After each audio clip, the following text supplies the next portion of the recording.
Welcome to my YouTube channel pharma वाला पर आप सभी को फार्मेसी से रिलेटेड जितनी भी अपडेट्स हैं वो सारी जानकारी आपको आपके यूट्यूब चैनल पर प्रोवाइड कराई जा रही है।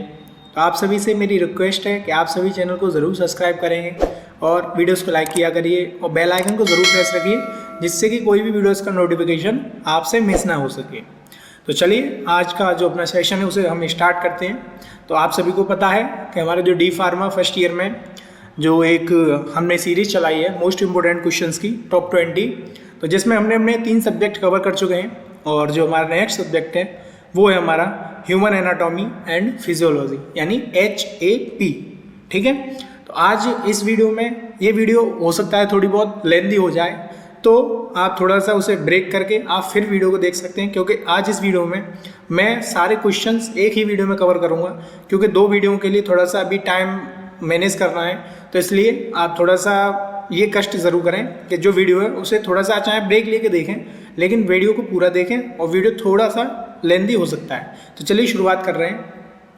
सबसे पहला हमारा क्वेश्चन है define anatomy and physiology right scopes. तो इसमें जो क्वेश्चन है यानी define anatomy and physiology right scope of anatomy and physiology. ठीक है, तो इसका एनाटॉमी क्या है? तो anatomy is the branch of science, यानी जो एनाटॉमी है वो एक ब्रांच है साइंस की, which deals with the study of structure of the human body and it's part. जो हमारी एनाटॉमी है वो ब्रांच है साइंस की जिसमें हम किसकी स्टडी करते हैं? मानव शरीर की संरचना और उसके अंगों का अध्ययन किया जाता है, इसको ये बोलते हैं एनाटॉमी। और व्हाट इज फिजियोलॉजी? तो फिजियोलॉजी क्या है? फिजियोलॉजी भी हमारी एक ब्रांच है किसकी? साइंस की। तो इसमें जो हम स्टडी करते हैं वो हमारे जो बॉडी है शरीर में, यानी जो भी कार्य हो रहे हैं और अंगों के कार्य करने की प्रक्रिया का हम इसमें अध्ययन करते हैं, यानी जो हमारी बॉडी में जो ऑर्गन्स हैं वो वर्क कैसे कर रहे हैं। ठीक है, और इसका स्कोप क्या है? तो study of structure of organs, यानी हम इसमें स्ट्रक्चर ऑफ ऑर्गन्स स्टडी करते हैं ऑर्गन्स की और उनके स्ट्रक्चर की, जैसे हार्ट हुआ, ब्रेन हुआ, लंग्स हुए। और सेकंड हमारा study of tissue and cell, इसमें हम कोशिका के और ऊतकों का भी अध्ययन करते हैं। Help in surgery and diagnosis, ये हमारा जब भी कोई मतलब सर्जरी होती है, डायग्नोसिस होता है, उसमें भी हमें हेल्प करता है। और नॉलेज ऑफ बॉडी ऑर्गेनाइजेशन, यानी जो हमारे शरीर की संरचना है उसको उसके बारे में मतलब हमें जानकारी देता है, यानी नॉलेज यानी ज्ञान देता है। स्कोप ऑफ फिजियोलॉजी, फिजियोलॉजी में क्या स्कोप है? तो स्टडी ऑफ बॉडी फंक्शंस, यानी ये हमें शरीर का जो कार्य है वो उसके बारे में अध्ययन करते हैं इसमें, जैसे डाइजेशन हुआ, रेस्पिरेशन हुआ, सर्कुलेशन हुआ, उस तरीके से। नेक्स्ट हमारा है अंडरस्टैंडिंग वर्किंग ऑफ ऑर्गन्स, यानी जो हमारे ऑर्गन्स हैं वो काम कैसे कर रहे हैं, उनकी क्या प्रक्रिया है उसको समझना। Importance of understanding drug action, यानी जो दवाओं के प्रभाव हैं उसको समझने में ये महत्वपूर्ण अपना योगदान देता है। क्या? Scope of physiology. ठीक है, अब नेक्स्ट हमारा क्वेश्चन आता है define cell write the components and function of cell. तो सबसे पहले मैं आप सभी को बता दूं एक बात, जितने भी हमारे साथी हमारे साथ जुड़े हुए हैं उन सभी से मेरी एक रिक्वेस्ट है कि आप सभी HAP में जितने भी आपके से आ रहा है डिफाइन सेल्स या और भी जो भी आपके क्वेश्चंस आ रहे हैं उसमें आप जितना डायग्राम बना के आ सकते हैं वो आप डायग्राम ज़रूर बनाइए। आपको डायग्राम के अलग 5 नंबर अलग दिए जाते हैं, तो आप उसको ज़रूर बनाइए जिससे कि आपका जो स्कोर है वो बहुत अच्छा हो सके। तो सेल क्या है? तो cell is the basic structural and functional unit of life, यानी जो हमारी कोशिका है वो हमारे शरीर की संरचनात्मक एवं क्रियात्मक इकाई है।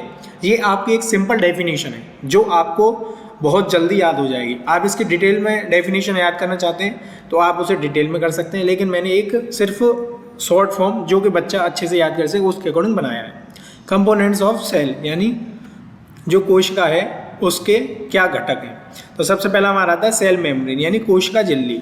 तो outer covering of the cell which controls entry and exit of substance, यानी जो कोशिका की बाहरी झिल्ली है जो पदार्थ के अंदर और बाहर जाने को नियंत्रित करती है। सेकंड हमारा आता है इसमें व्हाट इज साइटोप्लाज्म। ठीक है, साइटोप्लाज्म जेली लाइक सब्सटेंस, यानी जो साइटोप्लाज्म होता है वो एक जेली लाइक जेल तरीके का एक सब्सटेंस होता है जो हमारा प्रेजेंट होता है किसमें? सेल में, वेयर सेल एक्टिविटीज अकर्स। ठीक है, नेक्स्ट है हमारा न्यूक्लियस, यानी केंद्रक। केंद्रक क्या है?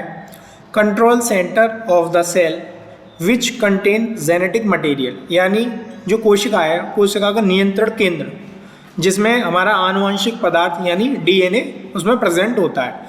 फोर्थ हमारा आता है सेल ऑर्गेनल्स, यानी कोशिकांग। तो इसमें small structure inside cytoplasm, माइक्रोकॉन्ड्रिया, ribosome etc that perform specific function, यानी जो साइटोप्लाज्म है उसमें पाए जाने वाले छोटे छोटे अंग। साइटोप्लाज्म में जो पाए जाने वाले छोटे छोटे अंग कौन कौन से पाए जाते हैं, जैसे माइटोकॉन्ड्रिया हुआ, राइबोसोम्स हुए, जो क्या करते हैं, एक विशेष तरीके का कार्य करते हैं। मैंने आपको यहाँ पर जो सेल है उसका डायग्राम दे रखा है, आप इस डायग्राम को अपने एग्जाम में ज़रूर बना के आइए। अ फंक्शन ऑफ सेल, यानी जो कोशिका है उसका कार्य क्या है, तो वो प्रोवाइड करती है स्ट्रक्चर टू द बॉडी, यानी शरीर को एक संरचना प्रदान करती है। Help in metabolism and energy production, help in metabolism and energy production, यानी जो चयापचय और ऊर्जा उत्पन्न में ये भी सहायता करती है। Control activities of the body through nucleus, यानी जो हमारे बॉडी में एक्टिविटीज होती हैं उनको कंट्रोल करती है, किसके थ्रू, न्यूक्लियस के through. Help in growth and repair, और ये वृद्धि करती है और मरम्मत में भी सहायक होती है, यानी रिपेयर करने में। रिप्रोडक्शन ऑफ सेल, और कोशिकाओं का जो विभाजन होता है यानी नई कोशिकाओं के निर्माण में भी ये हमारे जो है कोशिका कार्य करती है। नेक्स्ट हमारे इसमें क्वेश्चन आता है what is tissue, describe 4 types of tissue and there characteristics. ये आपका पॉइंट ऑफ व्यू से बहुत ही इंपॉर्टेंट क्वेश्चन है, ठीक है, एग्जाम पॉइंट ऑफ व्यू से, तो आप इसको जरूर याद करिए। डेफिनेशन क्या है इसकी, a tissue is a group of similar cell, यानी जो टिश्यू है वो एक ग्रुप होता है किसका, सिमिलर सेल का, दैट वर्क टूगेदर, जो कि वर्क करता है एक साथ, to perform a specific function, यानी एक स्पेसिफिक फंक्शन। ऊतक समान प्रकार की कोशिकाओं का समूह है जो एक विशेष कार्य करता है, ठीक है। टाइप ऑफ टिश्यू, यानी ऊतकों के कौन कौन से प्रकार हैं, टिश्यूज़ को आप हिंदी में ऊतक बोलते हैं। तो सबसे पहला हमारा एपिथेलियल टिश्यू, जो कि इसकी क्या विशेषताएं, तो cover body surface and lines internal organs, यानी जो ये है वो शरीर की सतह और अंगों की परत को बनाता है, कौन, epithelial tissue. Cells are closely packed, और जो हमारी सेल्स हैं वो आपस में पैक्ड होती हैं, यानी सघन होती हैं। नो ब्लड वेसल प्रेजेंट, और जो इसमें हमारी रक्त वाहिकाएँ वो प्रेजेंट नहीं होती, सेल में हमारी कोई भी ब्लड वेसल्स प्रेजेंट नहीं होती है। Help in protection, absorption, secretion, और ये हमारी मदद करता है किसमें, सुरक्षा में और अवशोषण में और सीक्रेशन यानी स्राव में, यानी बाहर निकलने में। सेकंड हमारा आता है कनेक्टिव टिश्यू, यानी संयोजकी ऊतक। इसकी जो विशेषताएं हैं वो क्या है, connects and support different body parts, जो ये है वो हमारे शरीर के विभिन्न अंगों को एक साथ जोड़ता है और उनको सहारा देता है, ठीक है, सपोर्ट करता है। सेल्स आर लूजली अरेंज्ड, जो हमारी कोशिकाएं हैं उनको ढीली होती हैं। मैट्रिक इज प्रेजेंट, इसमें मैट्रिक उपस्थित होता है, जैसे एग्जाम्पल हुआ हमारा हड्डी और ब्लड यानी रक्त, कार्टिलेज यानी बस्सी। थर्ड हमारा इसमें आता है मस्कुलर टिश्यू, यानी मांसपेशी ऊतक, मांसपेशी ऊतक। इसकी जो विशेषताएं हैं वो responsible for movement of body, यानी जो शरीर की गति है उसके लिए जिम्मेदार है। और सेल्स आर लॉन्ग एंड कॉन्ट्रासेटिल, यानी जो कोशिकाएं वो हमारी लंबी होती हैं और संकुचनशील होती हैं। इसमें 3 टाइप्स हैं, स्केलेटल, स्मूथ और कार्डियक, यानी कंकालीय, स्मूथ यानी चिकना और कार्डियक यानी हृदय, ठीक है। और फोर्थ इसमें हमारा आता है नर्वस टिश्यू, यानी तंत्रिका ऊतक। इसकी विशेषताएं वो हैं कि control and coordinates body activity, ये हमारी बॉडी एक्टिविटीज़ को कंट्रोल करता है और उन्हें समन्वित करता है। मेड अप ऑफ न्यूरॉन्स, यानी न्यूरॉन से ये बना होता है। कंडक्ट्स नर्व इम्पल्सेस, और तंत्रिका संदेशों का ये जो है संचार करता है, ठीक है। अब नेक्स्ट जो हमारा क्वेश्चन है, नेक्स्ट इसमें हमारा क्वेश्चन है वो है illustrate a brief note on axial skeleton, यानी जो अक्षीय कंकाल तंत्र है उस पर हमें एक टिप्पणी लिखनी है। तो एक्सियल स्केलेटन क्या है, तो axial skeleton is the central framework of the body that includes bones of the head, neck and trunk. जो हमारा अक्षीय कंकाल शरीर है वो हमारे यानी शरीर का एक केंद्रीय ढांचा है, केंद्र एक, जिसमें क्या होता है हमारा सिर, हमारी गर्दन और हमारी बॉडी यानी धड़, नेक, और उसमें हड्डियां शामिल होती हैं, ठीक है। पार्ट्स ऑफ एक्सियल स्केलेटन, कौन कौन से पार्ट्स होते हैं, यहाँ पर मैंने आपको डायग्राम दे रखा है, आप यहाँ पर डायग्राम देख सकते हैं। स्कल, सबसे पहला आपका पार्ट है स्कल यानी खोपड़ी, जिसमें आपकी 22 बोन्स होती हैं और प्रोटेक्ट करती है हमारी किसको, ब्रेन को यानी दिमाग को, और include facial and cranial bones. Second हमारा इसमें आता है वर्टिब्रल कॉलम यानी कशेरुक स्तंभ, जिसमें 33 वर्टिब्रे होती हैं, supports body and protects spinal cord. Ribs पसलियाँ 12 पेयर होते हैं, इसमें प्रोटेक्ट हार्ट एंड लंग्स को प्रोटेक्ट करती है। फोर्थ हमारा आता है स्टेरनम यानी उरोस्थी, ये क्या है, फ्लैट बोन इन चेस्ट, जो हड्डी होती है मतलब फ्लैट होती है वो चेस्ट में और कनेक्ट्स रिब्स से, ठीक है, रिब्स से ये कनेक्ट होती है। फंक्शंस यानी इसके कार्य क्या हैं, तो प्रोवाइड सपोर्ट टू बॉडी यानी ये हमारी शरीर को एक सपोर्ट देती है यानी सहायता करती है। प्रोटेक्ट वाइटल ऑर्गन्स, और जो हमारे महत्वपूर्ण अंग हैं उनकी रक्षा करती है, जैसे ब्रेन हुआ, हार्ट हुआ और लंग्स हुआ। हेल्प इन पोस्चर मेंटेनेंस, जो शरीर की मुद्रा है उसको बनाए रखती है, मेंटेन करती है। नेक्स्ट इसमें जो हमारा क्वेश्चन आता है वो है हमारा describe the physiology of muscle contraction, what is RH factor. अब इसमें जो हमारा फिजियोलॉजी ऑफ मसल कंट्रैक्शन वो देखते हैं।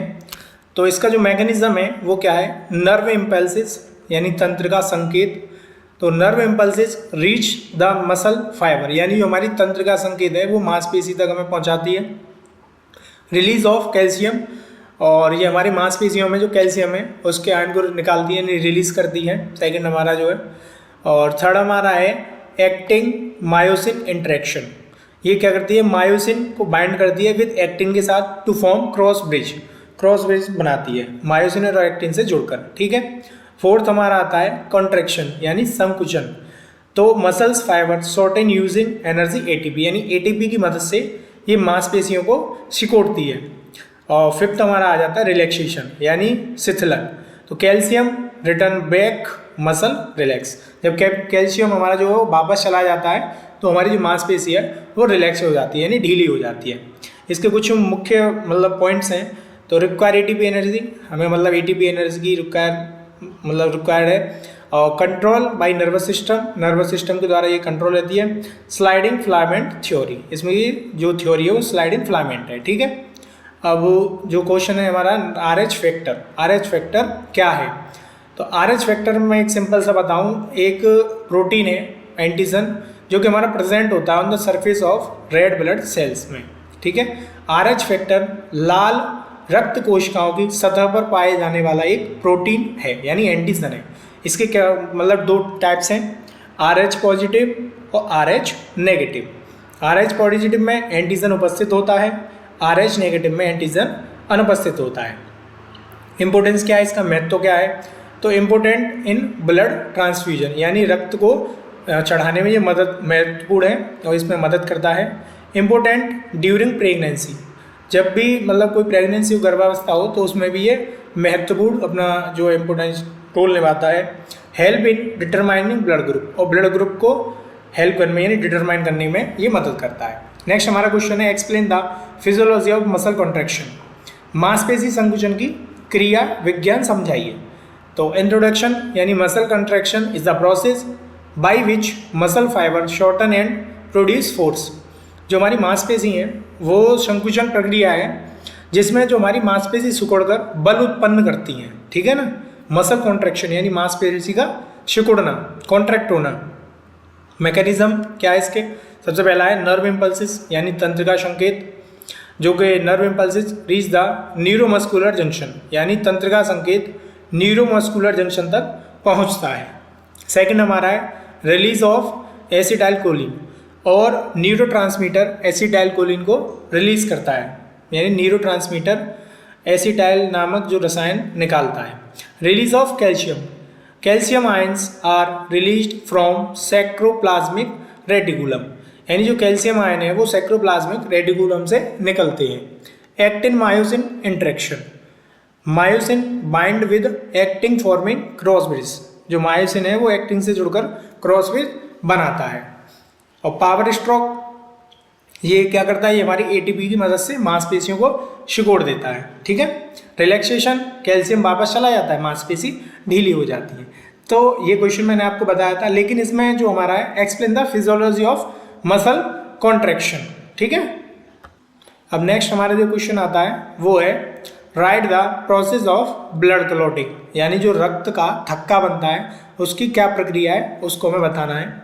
इंट्रोडक्शन इसमें हमारा है, blood clotting is the process by which blood change from liquid to a gel to stop bleeding. यानी ब्लड क्लॉटिंग, जब रक्त का थक्का बनना एक ऐसी प्रक्रिया है जिसमें हमारा जो रक्त है वो तरल पदार्थ से जेल यानी ठोस में बनकर रक्त स्राव को रोक देता है, इसी को हम बोलते हैं ब्लड क्लॉटिंग। प्रोसेस क्या है इसकी, तो सबसे पहले मान लो इंजरी हो जाती है कहीं पर आपको, यानी चोट लग जाती है, तो रक्त वाहिकाओं से मतलब ब्लड वेसल गेट डैमेज, हमारी जो रक्त वाहिका वो डैमेज हो जाती है। और platelet activation, platelet stick to the injured area and release chemicals, जब प्लेटलेट चोट वाली जगह पर चिपकती है और थ्रोम्बोप्लास्टिन छोड़ते हैं। नेक्स्ट है फॉर्मेशन ऑफ प्रोथ्रोम्बिन एक्टिवेटर, जो थ्रोम्बोप्लास्टिन है वो हेल्प करता है कन्वर्ट में, यानी कन्वर्ट करता है प्रोथ्रोम्बिन इनटू थ्रोम्बिन। थ्रोम्बोप्लास्टिन जो हमारा है वो कैल्शियम की मदद से प्रोथ्रोम्बिन और थ्रोम्बिन में बदल देता है। Conversion of fibrinogen to fibrin, ठीक है, तो ये क्या करता है, ये थ्रोम्बिन जो है वो हमारा कन्वर्ट कर देता है फिब्रिनोजिन इनटू फिब्रिन, उसमें कन्वर्ट करता है। क्लोट फॉर्मुलेशन, क्लोट फॉर्मेशन यानी थक्का बनना। Fibrin form a mass that traps blood cells and form a clot. जब फाइब्रिन जाल बनाकर हमारी रक्त कोशिकाओं को जब फंसा लेता है तब वहां पर एक थक्का बन जाता है। फ्लो चार्ट में आपको इसमें दिखा देता हूँ, यानी प्रोथ्रोम्बिन से थ्रोम्बिन बनता है, थ्रोम्बिन से आपका फिब्रिनोजिन बनता है, फिब्रिनोजिन से फिब्रिन, देन उसके बाद क्लॉट बन जाता है। इसका इंपॉर्टेंट पॉइंट्स हैं, यानी कुछ महत्वपूर्ण बिंदु हैं इसके। तो calcium ion are essential, calcium ions होना इसमें बहुत ही एसेंशियल यानी महत्वपूर्ण है। Platelets play key role, platelet जो है वो एक की रोल प्ले करती हैं। और प्रिवेंट्स एक्सेसिव ब्लड लॉस, और जो हमारा ब्लड है उसके लॉस को प्रिवेंट करती है। नेक्स्ट क्वेश्चन है, what are endocrine glands, describe the various secretions of pituitary gland, यानी अंतःस्रावी ग्रंथि क्या है और पिट्यूटरी ग्रंथि के विभिन्न स्रावों को वर्णन कीजिए। तो सबसे पहले हम एंडोक्राइन ग्लैंड्स यानी अंतःस्रावी ग्रंथि किसे बोलते हैं, तो endocrine glands are ductless gland, ये एक डक्टलेस ग्रंथ है, that secrete hormones directly into the blood, यानी अंतःस्रावी जो ग्रंथियां हैं वो नलिका रहित ग्रंथियां होती हैं जो हॉर्मोन्स को सीधे रक्त में छोड़ देती हैं, इसी को एंडोक्राइन ग्लैंड्स बोलते हैं। Pituitary gland known as master gland, जो पिट्यूटरी ग्लैंड है वो एक मास्टर ग्लैंड है, लोकेटेड जो होती है हमारी ब्रेन में, ब्रेन के बेस में, और कंट्रोल अदर एंडोक्राइन ग्लैंड, और जो कंट्रोल करती है बहुत सारी एंडोक्राइन ग्लैंड को। अब इसमें सीक्रेशन ऑफ पिट्यूटरी ग्लैंड, तो पहला हमारा आता है एंटीरियर पिट्यूटरी यानी अग्रभाग क्या है, तो ग्रोथ हॉर्मोन्स, बॉडी ग्रोथ को ये नियंत्रित करता है। सेकेंड है हमारा thyroid stimulating hormones, thyroid glands को स्टिमुलेट कर देता है। और नेक्स्ट हमारा एड्रीनो कोर्टिकोट्रोपिक हॉर्मोन्स, जो हमारे एड्रीनल ग्लैंड को ये भी नियंत्रित करता है। और फॉलिसिलिक स्टिमुलेटिंग हॉर्मोन्स, ये क्या काम करता है, ये हमारा रिप्रोडक्टिव प्रोसेस में मदद करता है। ल्यूटेनाइजिंग हॉर्मोन्स, ये ओव्यूलेशन और टेस्टोस्टेरोन्स को कंट्रोल करता है। प्रोलैक्टिन, जो हमारे मिल्क प्रोडक्शन में मदद करता है। सेकंड हमारा इसमें आता है पोस्टीरियर पिट्यूटरी ग्लैंड, यानी पश्च भाग हिंदी में इसे बोलते हैं।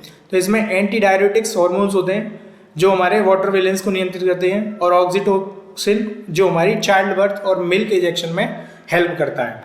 इसका फंक्शंस क्या है, ये कंट्रोल ग्रोथ को कंट्रोल करता है, रेगुलेट अदर ग्लैंड्स, और जो अदर ग्लैंड्स हैं उनको रेगुलेट करता है, और मेंटेन बॉडी बैलेंस यानी बॉडी के वजन को मेंटेन करता है, ये इसका फंक्शन है।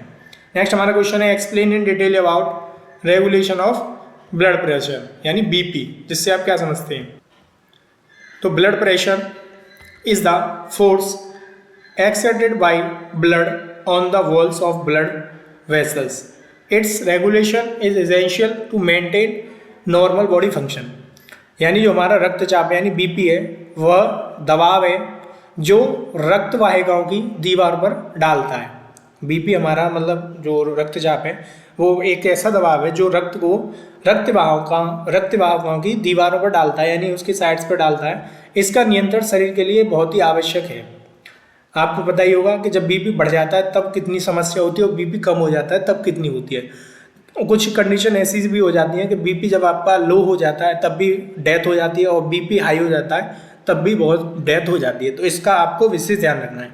जो इसकी एक नॉर्मल वैल्यू आती है वो 120 से 880 होती है, मतलब 80, 120-80, जो कि सिस्टोलिक डायस्टोलिक होना चाहिए आपका नॉर्मल। मैकेनिज्म ऑफ रेगुलेशन, इसको नियंत्रण करने की कौन कौन सी क्रियाविधि हैं? तो सबसे पहला है नेचुरल रेगुलेशन, जिसमें आप तंत्रिका द्वारा नियंत्रण करते हैं। तो कंट्रोल बाई मेडुला ऑब्लोंगेटा, इसमें जो मेडुला ऑब्लोंगेटा द्वारा इसमें नियंत्रण किया जाता है। और सेकंड है हमारा बेरो रिसेप्टर्स, जो कि in carotid sinus and aorta detect BP change. Baro receptor BP में बदलाव जो होते हैं उनको पहचानता है। वर्किंग कैसे करता है? अगर आपका हाई बीपी है तो signal send, heart rate decrease और बीपी आपका नॉर्मल। लो बीपी है तो हार्ट रेट इंक्रीज और बीपी राइज। ठीक है। सेकंड हमारा आता है हार्मोनल रेगुलेशन। हार्मोनल रेगुलेशन में आपका एड्रेनालाइन, जिसमें आपका इंक्रीज हार्ट रेट और बीपी। एड्रेनालाइन बीपी को बढ़ा देता है। एल्डोस्टेरोन, ये increase sodium and water retention, BP को बढ़ा के एल्डोस्टेरोन जल व सोडियम को ये बढ़ा देता है। एंटी डायरेटिक्स हॉर्मोन्स, ये वाटर रिटेंशन है और बीपी को बढ़ा देता है, एडीएच जल को रोककर। ठीक है। रेनल रेगुलेशन यानी गुर्दों द्वारा नियंत्रण कैसे है? तो kidney control fluid balance, kidney जो हमारे मतलब फ्लूइड बनता है द्रव, उसको नियंत्रित करती है, संतुलन बनाती है उसका। और रेनिन एंजियोटेंसिन सिस्टम यानी रास, ये आपका एमसीक्यू में पूछ सकता है कि व्हाट इज रास। तो रास की आपको जो फुल फॉर्म है वो रेनिन एंजियोटेंसिन सिस्टम है। ठीक है, जो कि हमारी बीपी को बढ़ा देती है। लोकल फैक्टर इसका वैसोडाइलेशन, जो कि बीपी को डिक्रीज करता है, और वैसोकॉन्स्ट्रक्शन, जो कि बीपी को बढ़ा देता है। नेक्स्ट क्वेश्चन हमारा define and give normal value of respiratory volume respiratory parameter, यानी श्वसन आयतन को परिभाषित करें तथा उनके सामान्य मान लिखिए। डेफिनेशन क्या है? तो respiratory volumes are the different volumes, ये जो रेस्पिरेटरी वॉल्यूम है वो डिफरेंट वॉल्यूम्स है of air involve in breathing, यानी श्वसन आयतन वे विभिन्न वायु की मात्राएं हैं जो श्वसन यानी सांस लेने और छोड़ने में हमारी भाग लेती हैं, रेस्पिरेटरी सिस्टम। ठीक है। टाइप्स क्या हैं इसके? टाइप्स इसके 4 तरीके के हैं। टाइडल वॉल्यूम यानी टीवी, जिसका जो वॉल्यूम ऑफ एयर इनहेल्ड और exhaled in normal breathing, normal values की 500 ml यानी सामान्य श्वास दर में अंदर बाहर जाने वाली वायु की मात्रा। ठीक है। सेकंड हमारा आता है इंस्पायरेटरी रिजर्व वॉल्यूम यानी IRV, जिसमें क्या है extra air inhaled after normal inspiration, जो हमारी 2500 से 3000 ml तक जो मतलब अतिरिक्त ली जाने वाली वायु है। और एक्सपायरेटरी रिजर्व वॉल्यूम ERV, जिसमें extra air exhaled after normal expiration, यानी सामान्य श्वास छोड़ने के बाद अतिरिक्त जो निकलने वाली जो वायु है वो हमारी 1000 से 1100 ml होती है। Residual volume air remaining in lungs after forceful expiration, पूरी तरह जब हम सांस छोड़ देते हैं उसके बाद भी हमारे फेफड़ों में एयर बचती है, वो 1100 से 1200 बच जाती है।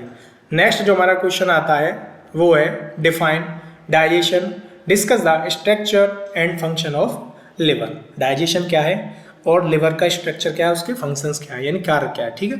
तो डाइजेशन में आपको बता दूं, digestion is the process of breaking down complex food into simple absorbable substance. Digestion यानी पाचन एक हमारी ऐसी प्रक्रिया है, ऐसी प्रोसेस है जो क्या करती है, जो जटिल भोजन को सरल करके अवशोषित होने योग्य पदार्थों में कन्वर्ट कर देती है यानी बदल देती है, जिससे कि जो हमने मतलब खाना वगैरह खाया है या जो ऐसे कोई भी पदार्थ खाए हों तो वो आसानी से अवशोषित हो जाएं। और लिवर इसका जो स्ट्रक्चर है वो मैंने आपको ये डायग्राम दे रखा है। आप डायग्राम को मैं आपको बार बार बता रहा हूँ, आप डायग्राम ज़रूर बना के आइए। विदाउट डायग्राम आपका जो क्वेश्चंस है उससे आपको जो नंबर डायग्राम पे मिलेंगे वो इतना बिना डायग्राम के नहीं मिल पाते। ठीक है। तो स्ट्रक्चर इसका है largest gland in the body, जो शरीर की सबसे बड़ी ग्रंथि है, ये located in upper right abdomen, पेट के जो दाहिने ऊपर भाग है उसमें ये स्थिर होता है, लोकेटेड है। Divided into lobes right and left, 2 भागों में होता है, दाएं बाएं लोब में विभाजित होता है ये। Made up of liver cells called hepatocytes, hepatocytes नामक कोशिका से ये बना होता है। फंक्शन ऑफ लिवर, लिवर का क्या कार्य है? बाइल सिक्रेशन यानी हेल्प करता है ये हमारा वसा के पाचन में। मेटाबॉलिज्म कार्बोहाइड्रेट और प्रोटीन वसा का चयापचय यानी मेटाबॉलिज्म करता है। डिटॉक्सिफिकेशन और रिमूव करता है ये हमारे ब्लड से जो भी विषैले पदार्थ हैं उनको। स्टोरेज भंडारण store ग्लाइकोन vitamin A D B12 iron, ये स्टोर करता है ग्लाइकोजन को, विटामिन को और आयरन के भंडार को। Formation of plasma protein, plasma protein और क्लोटिंग फैक्टर ये बना देता है। नेक्स्ट क्वेश्चन हमारा है give physiology of skeletal muscle contraction, यानी कंकालीय मांसपेशी के संकुचन की क्रिया लिखिए। तो स्केलेटल मसल कॉन्ट्रैक्शन क्या है, वो एक ऐसी प्रोसेस है बाई विच जिसमें voluntary muscles shorten to produce movement, यानी कंकालीय मांसपेशी संकुचन वह प्रक्रिया है जिसमें इच्छा अनुसार मांसपेशियां सिकुड़कर गति उत्पन्न करती हैं। इसका मैकेनिज्म क्या है, नर्व इम्पल्सेस यानी तंत्रिका संकेत, जो nerve impulses reach the neuromuscular junction, तंत्रिका संकेत न्यूरोमस्कुलर जंक्शन तक पहुंचता है। रिलीज ऑफ एसिटाइलकोलिन और एसिटाइलकोलाइन निकल कर ये मांसपेशियों को उत्तेजित करता है। रिलीज ऑफ कैल्शियम, कैल्शियम को ये बाहर निकाल देता है, किससे, रेटिकुलम से। एक्टिन मायोसिन इंटरेक्शन, और जो हमारा myosin head bind to actin forming cross bridge, myosin actin से जुड़कर क्रॉस ब्रिज बनाता है। Power stroke using ATP, ATP की मदद से एक्टिन मायोसिन फिसलता है, मांसपेशी सिकुड़ती है, ठीक है। और जो हमारा रिलैक्सेशन है, calcium return back, cross bridge break, muscle relax, calcium वापस चला जाता है, मांसपेशी ढीली हो जाती है। अब इसका जो थ्योरी है वो स्लाइडिंग फिलामेंट थ्योरी जो मैंने आपको बताया था, तो वो acting filament slides over myosin filaments causing contraction, जो एक्टिन और मायोसिन पर ये फिसलता है जिससे इसमें संकुचन उत्पन्न होता है। नेक्स्ट हमारा क्वेश्चन है discuss about reflex action. Reflex action क्या है, तो reflex action is an automatic और quick and involuntary response to a stimulate without conscious control. जो रिफ्लेक्स क्रिया है वो त्वरित है, स्वचालित है और अनैच्छिक प्रतिक्रिया होती है जो कि बिना सोचे समझे किसी उत्तेजना से प्रेरित होती है। इसका जो रिफ्लेक्ट आर्क है, पाथवे है, तो वो कंपोनेंट्स कौन कौन से हैं। सबसे पहला रिसेप्टर ग्राही, जिसे हिंदी में बोलते हैं ग्राही, जो डिटेक्ट करती है हमारी उत्तेजना को पहचानती है। सेंसरी न्यूरॉन, जो क्या करती है, किसी भी संकेत को स्पाइनल कॉर्ड तक ले जाती है। इंटी न्यूरॉन, जो हमारी प्रोसेस इन्फॉर्मेशन यानी जानकारी को संसाधित करती है। मोटर न्यूरॉन, जो कैरियर्स रेस्पॉन्ड टू मसल्स यानी प्रतिक्रिया को मांसपेशी तक ले जाती है। और इफेक्टर, जो प्रतिक्रिया होती है उसको उत्पन्न करती है, यानी प्रोड्यूस रेस्पॉन्स, जो रेस्पॉन्स आता है उसे दिखाती है क्या रेस्पॉन्स आ रहा है। टाइप ऑफ रिफ्लेक्स एक्शन, कितने टाइप्स हैं इसके, तो सबसे पहला हमारा सिंपल रिफ्लेक्स और सेकंड हमारा कंडीशन रिफ्लेक्स। सिंपल में इन्वॉल्व स्पाइनल कॉर्ड यानी केवल स्पाइनल कॉर्ड शामिल होता है इसमें, और कंडीशन रिफ्लेक्स में लर्न रिफ्लेक्स यानी सीखी हुई प्रतिक्रिया इसमें शामिल होती है। कैरेक्टरिस्टिक यानी इसकी क्या विशेषताएं होती हैं, तो रैपिड एंड ऑटोमेटिक, ये तेज होता है, और ऑटोमेटिक यानी अपने आप ही स्वचालित होने वाला है। नो कॉन्शियस कंट्रोल, ये जो मस्तिष्क की सोच है उसके बिना होता है, मतलब इसका कोई कंट्रोल नहीं है। प्रोटेक्टिव इन नेचर, और ये नेचर में प्रोटेक्टिव होता है, हमारी बॉडी की जो है वो सुरक्षा करता है। नेक्स्ट और मोस्ट इंपोर्टेंट क्वेश्चन हमारा आ जाता है right short note on I, यानी आंख पर एक टिप्पणी लिखिए संक्षिप्त। तो इंट्रोडक्शन में आई क्या है, तो eye is the organ of vision, eye एक ऑर्गन है इसका देखने के लिए, विजन का, दैट हेल्प, जो हेल्प करता है us to see lights colour and object, यानी लाइट को देखना, कलर को पहचानना, ऑब्जेक्ट को देखना। आंख दृष्टि का अंग है जो हमें प्रकाश, रंग और वस्तुओं को देखने में सहायता करता है। स्ट्रक्चर क्या है, सबसे पहले हमारी आउटर लेयर होती है यानी बाहरी परत होती है जिसमें स्क्लेरा वाइट प्रोडक्टिव लेयर होती है। Cornea transparent front part of light entry, ठीक है। सेकंड हमारा इसमें आता है मिडिल लेयर यानी मध्यम परत जो होती है, जिसमें आपका कोरोइड्स जो प्रोवाइड करता है ब्लड की सप्लाई को। इरेस में कंट्रोल साइज ऑफ प्यूपल, ठीक है, और pupil opening for light entry, जब आपकी आंख पर लाइट मारती है आपका कॉन्ट्रैक्शन होता है, मतलब लाइट से आपकी जो आंख है वो सिकुड़ती है। इनर लेयर जिसमें आपका रेटिना आता है, contains rods and cones for vision. Other important parts इसमें जो आ जाते हैं वो आता है लेंस और ऑप्टिक नर्व। लेंस आपका फोकस लाइट ऑन रेटिना, और optic nerve carrier signals to brain. इसके जो फंक्शन है वो कौन कौन से, यानी क्या कार्य करती है। तो ये आँख आपका क्या कार्य करती है? देखने का कार्य करती है, पहचानने का कार्य करती है, लाइट परसेप्शन यानी प्रकाश को पहचानती है, कलर डिटेक्शन रंगों को पहचानती है, इमेज फॉर्मेशन ऑफ रेटिना यानी इमेज का फॉर्मेशन करती है, किस पर? रेटिना पर छवि बनाती है। ठीक है ना, तो ये आपका आई का कंप्लीट हो चुका है। नेक्स्ट आपका क्वेश्चन है describe the physiology of urine formation, यानी यूरिन फॉर्मेशन की क्रिया विज्ञान समझाइए। तो यूरिन फॉर्मेशन क्या है? Urine formation is the process, ये एक ऐसी प्रोसेस है by which kidney remove waste products and excess water from blood, यानी यूरिन फॉर्मेशन एक हमारी ऐसी प्रोसेस है जिसमें किडनी रक्त से जो अपशिष्ट पदार्थ हैं यानी वेस्ट जो प्रोडक्ट्स हैं उनको और अतिरिक्त जल को बाहर निकाल देती है। इसका मेन प्रोसेस क्या है? मेन प्रोसेस में आपका आता है ग्लोमेरुलर फिल्ट्रेशन, जो कि हमारा blood is filter in glomerulus and filtrate enters Bowman capsule. ठीक है, ग्लोमेरुलेशन में रक्त का छन्ना होता है और निस्संदेह यानी फिल्ट्रेट बोमन कैप्सूल में जाता है। ट्यूबुलर रीअब्जॉर्प्शन, जिसमें आपका useful substance like glucose, amino acids and water are reabsorbed into blood, ये जो भी हमारे यूजफुल सब्सटेंस होते हैं जैसे ग्लूकोज हुआ, अमीनो एसिड्स हुआ वाटर में, तो वो हमारे रीअब्सॉर्ब्ड हो जाते हैं किसमें? हमारे ब्लड में। ट्यूबुलर सीक्रेशन, जिसमें हमारा waste substance are secreted into tubules, अपशिष्ट जो पदार्थ होते हैं वो दवाएं मतलब जो हमारी नलिकाओं में छोड़ जाते हैं। एक्सक्रीशन यानी उत्सर्जन, तो final urine is form and passed to urinary bladder, जो फाइनल यूरिन होता है वो हमारा अपनी जो हमारी यूरिनरी ब्लैडर है उसके द्वारा बाहर निकल जाता है। इसमें कौन कौन से फैक्टर्स हैं जो अफेक्ट करते हैं यूरिन फॉर्मेशन को? तो सबसे पहला आपका ब्लड प्रेशर यानी बीपी, हार्मोन्स एडीएच हुआ, एल्डोस्टेरोन्स हुए और हाइड्रेशन लेवल। ठीक है ना, फंक्शंस क्या है इसके? रिमूव वेस्ट मटेरियल जो भी आपका जैसे मतलब यूरिया या सेरोटोनिन जो भी होता है उसे रिमूव करता है। मेंटेन वाटर बैलेंस, और जो पानी के बैलेंस है उसको मतलब मेंटेन करता है। रेगुलेट इलेक्ट्रोलाइट्स को बॉडी में ये रेगुलेट करता रहता है। नेक्स्ट हमारा क्वेश्चन आता है question number 16, right short note on roll of ADH. What is ADH? ADH क्या है? तो एडीएच एंटी डाययूरेटिक्स हॉर्मोन्स होता है।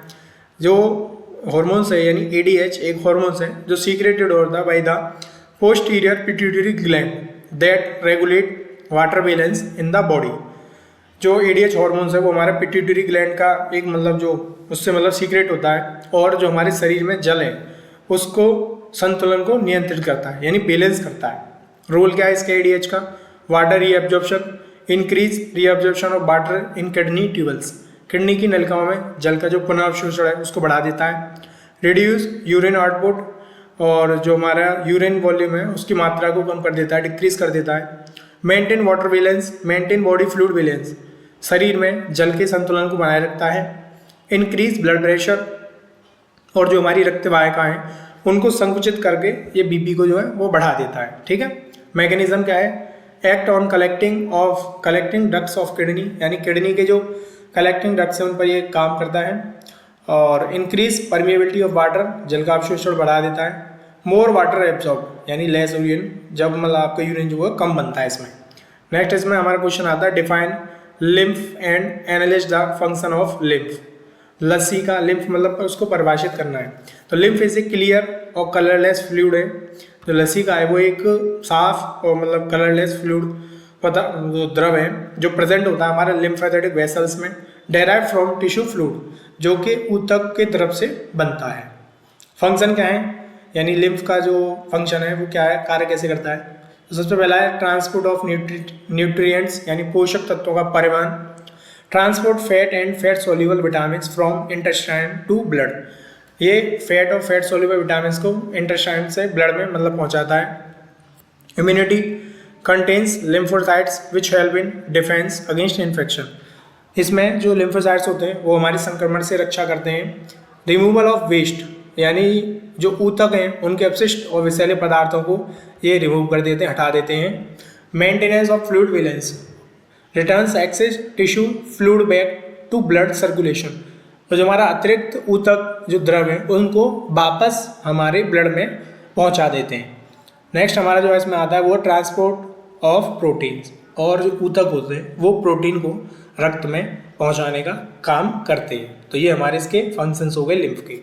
अब हमारा जो नेक्स्ट क्वेश्चन आ रहा है वो है define joint and explain classification and types of joint. Joint को परिभाषित करना है, क्या है जॉइंट।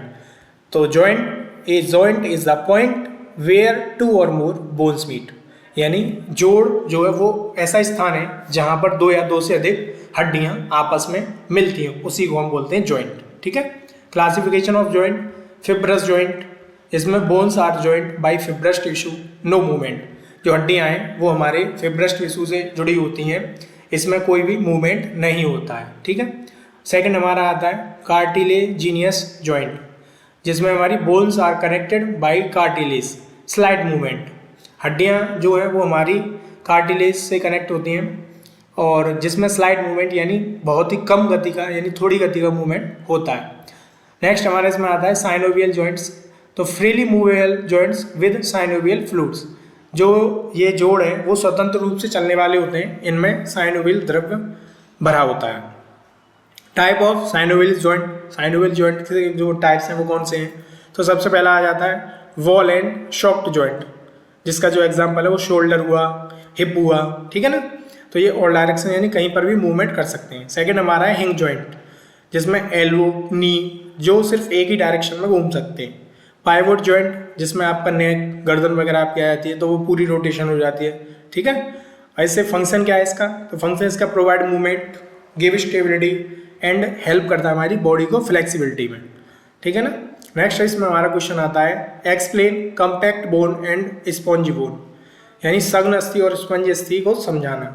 तो introduction, bone is a hard और connective tissue that forms the skeleton of the body. It is mainly of 2 types, compact and spongy bone. जो अस्थि हमारी है यानी बोन, अस्थि एक कठोर संयोजी ऊतक है जो शरीर का कंकाल बनाती है। यह मुख्यतः 2 प्रकार की होती है, सघन और स्पंजी अस्थि।